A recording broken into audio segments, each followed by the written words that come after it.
Queridos irmãos e irmãs, bem-vindos a mais um vídeo da série Estudando o Evangelho segundo o Espiritismo. Vamos dar continuidade ao estudo do primeiro capítulo da obra, Não Vim Destruir a Lei. Já estudamos os itens Moisés e o Cristo, e agora o terceiro item deste capítulo, o Espiritismo. Estamos, portanto, estudando o contexto das três revelações divinas para a humanidade, ou, se assim o quisermos, as três vezes em que Deus conversou com os homens para revelar a sua lei. Nós temos aqui no item O Espiritismo três subitens, ou três tópicos, ou três parágrafos, se assim o quisermos. Nessa nossa edição, nessa tradução que nós estudamos, que é a tradução de Guilom Ribeiro, que só para lembrar, deixamos sempre disponível para download na descrição do nosso vídeo. Então esse item contém três parágrafos que vão nos trazer três características do Espiritismo como sendo a terceira revelação divina para a humanidade. Então vamos estudar cada um desses três parágrafos, trazer as ideias principais deles e recomendamos mais uma vez que o nosso amigo que nos acompanha em nossos vídeos faça a leitura antes, após ou durante os nossos comentários aqui no vídeo, para que ele possa perceber que nós estamos trazendo os principais pontos de cada parágrafo para ajudar assim no nosso entendimento e nas nossas reflexões futuras sobre esses textos que são de grande riqueza. Muito bem, primeiro parágrafo do item O Espiritismo. Aqui nós teremos a definição do que é o Espiritismo e poderemos observar também o aspecto de continuidade do texto de Allan Kardec. A primeira informação que aparece nesse parágrafo é justamente a definição do que é o Espiritismo. Allan Kardec escreve que o Espiritismo é a ciência que comprova a existência e a natureza do plano espiritual, através de provas irrecusáveis. Então vejam só, nós temos aqui o Espiritismo definido como sendo uma ciência que estuda e que comprova a existência do plano espiritual e a sua natureza. Portanto, o objeto de estudo dessa ciência é o espírito, é o seu mundo e a possibilidade de suas relações com o nosso plano, com o plano material ou o plano corpóreo. Vale aqui abrirmos um rápido parêntese. Nós estamos estudando uma obra que tem um apelo religioso muito forte. Basta atentarmos para o título, não é? Evangelho segundo o Espiritismo. No entanto, quando Allan Kardec vai justamente nessa obra falar sobre o Espiritismo, ele não o define como sendo uma religião, mas como sendo uma ciência. Justamente o codificador quer que pensemos aqui que se o Espiritismo pode ser entendido como uma religião, isso deve ser feito no sentido mais puro da palavra religião, justamente nesse modo ou nesse caminho de ligação entre o homem e Deus. Nesse sentido, nós podemos entender o Espiritismo como uma religião, mas não como uma religião comumente conhecida aqui no planeta Terra, não como uma religião destas criadas pelos homens com as quais nós temos contato. Pois o Espiritismo não tem em comum com essas religiões os rituais, por exemplo, os dogmas, as práticas exteriores que formam o conjunto religioso de uma religião convencional do planeta Terra. Não, o Espiritismo terá outras características. Ele começa, portanto, com essa característica científica de estudo do plano espiritual, estudo dos fenômenos espirituais e principalmente dessas relações dos fenômenos espirituais com o mundo material.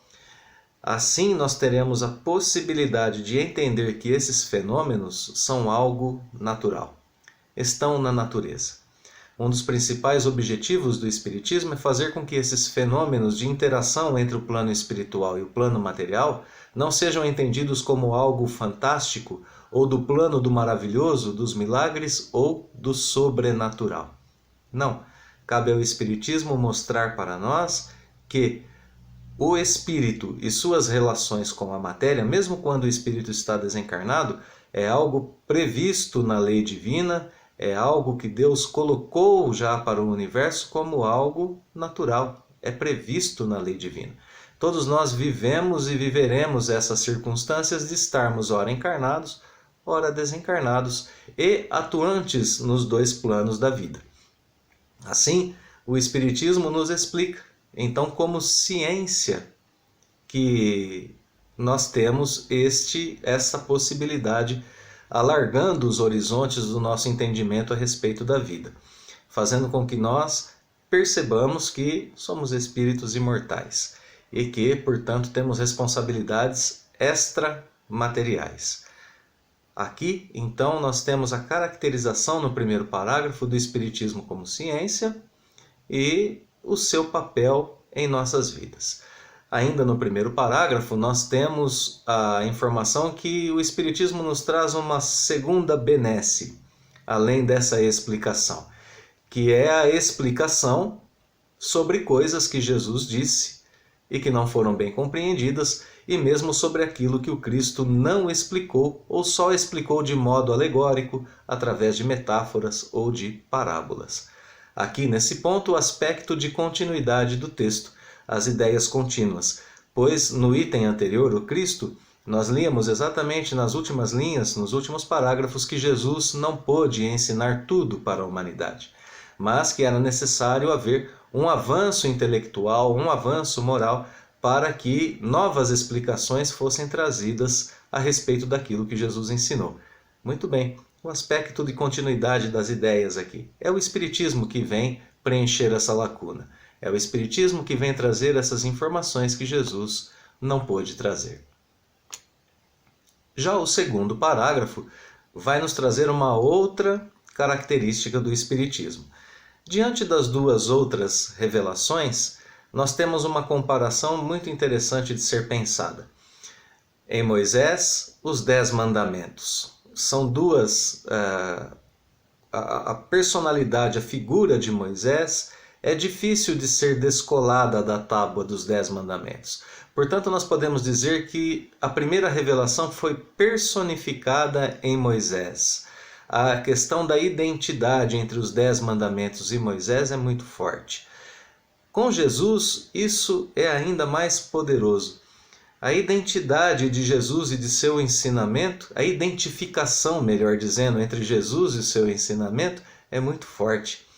Por isso nós temos uma corrente na humanidade chamada de cristianismo.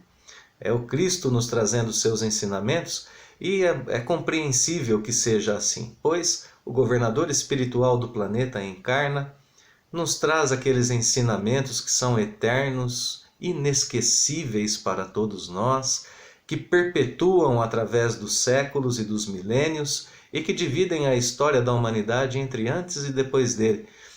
Então, destacarmos o ensinamento de Jesus, de sua presença, de sua figura, é algo muito difícil.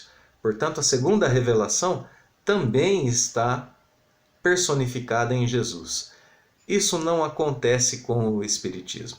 Não temos a personificação da doutrina em ninguém, nem mesmo em Allan Kardec. Aqui nesse parágrafo nós vemos que a doutrina espírita não é personificada em ninguém, em nenhuma pessoa, pois ela é um ensinamento dos espíritos, comparados aqui, ditas as vozes do céu. Os espíritos que são as vozes do céu são aqueles que têm um grau de elevação já interessante ou superior ao nosso e que podem nos trazer esses ensinamentos através de intermediários, formando um ser coletivo. Essa é a expressão que nós lemos no parágrafo. Então o Espiritismo não tem dono, mesmo porque uma ciência tem esse aspecto, apesar de ter os seus cientistas, as personalidades, as pessoas que a desenvolvem, ela acaba sendo, no fim, de uso de toda a humanidade. A ciência desenvolve recursos para todos. Assim também acontece com esse aspecto do Espiritismo. A soma de esforços entre o plano espiritual e o plano material nos desvela cada vez mais, todos os dias, algumas nuances, algumas qualidades, algumas características do plano espiritual que nós ainda não havíamos percebido. Portanto, comparado às outras duas revelações, o Espiritismo não tem uma personificação. É obra de toda a humanidade. Isso também nos leva a pensar que, se nós tínhamos em Moisés um pai, um líder espiritual que guiava o seu povo, em Jesus também um guia espiritual presente como um irmão mais velho, trazendo as luzes do céu, agora a humanidade, por ter progredido, já é responsável por si mesma, é responsável por aprender e por colocar em prática esses ensinamentos.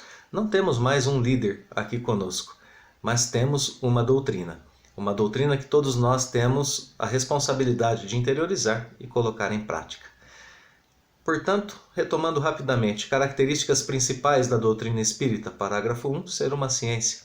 Parágrafo 2, não ter, portanto, personificação em pessoa alguma. No terceiro e último parágrafo, nós temos o ponto de ligação, o ponto em comum entre o Espiritismo e as outras duas revelações. Da mesma forma como Jesus disse, não vim destruir a lei permanece diante da segunda revelação, o mesmo dirá a doutrina espírita, não vim destruir a lei. Estamos relembrando o título do capítulo, não é? O Espiritismo não veio destruir o cristianismo, lemos no parágrafo, mas esclarecer, mas cumprir a promessa de Jesus de continuidade, de trazer um consolador prometido à humanidade, que inclusive aprofundaria aqueles ensinamentos das parábolas, principalmente, da que Jesus usou, e que prepararia as coisas futuras. Nos prepararia para um mundo melhor que nós devemos continuar e construir através de nossas próprias forças. Nós lemos aqui também que o Espiritismo é obra do Cristo. Portanto, existe um aspecto muito presente de continuidade entre as três revelações. O Espiritismo permanece sendo obra cristã. O crescimento intelectual da humanidade permitiu que o Espiritismo chegasse para nos trazer, então, essas luzes que faltavam sobre o entendimento da doutrina de Jesus. Bem, conclusão final desses três itens que nós lemos. A humanidade precisa crescer intelectualmente, moralmente, para receber novas luzes. Quando a humanidade atinge um certo limite de seu desenvolvimento, a providência divina permite uma revelação celeste, uma revelação divina, que nos ajuda a progredir como espíritos. Portanto, o crescimento intelectual da humanidade implica aumento de responsabilidade diante da lei divina, não a descrença e nem o abandono dessas leis. Quanto mais nós progredimos intelectualmente, mais condições nós temos de compreender Deus. Por isso recebemos uma doutrina, por isso recebemos uma ciência e não mais uma personalidade a nos guiar, não mais um guia espiritual personificado, como Moisés ou como Cristo. Assim, então, nós terminamos os nossos 3 parágrafos do item O Espiritismo e veremos em nosso próximo vídeo que existe uma ligação também muito poderosa, a continuidade do texto, entre este e o próximo item que nós estudaremos no próximo vídeo. É claro, estão todos convidados a acompanhar o nosso estudo do próximo item e deixamos aos queridos amigos um fraterno abraço e os votos sinceros de que Deus nos abençoe sempre. Até logo mais.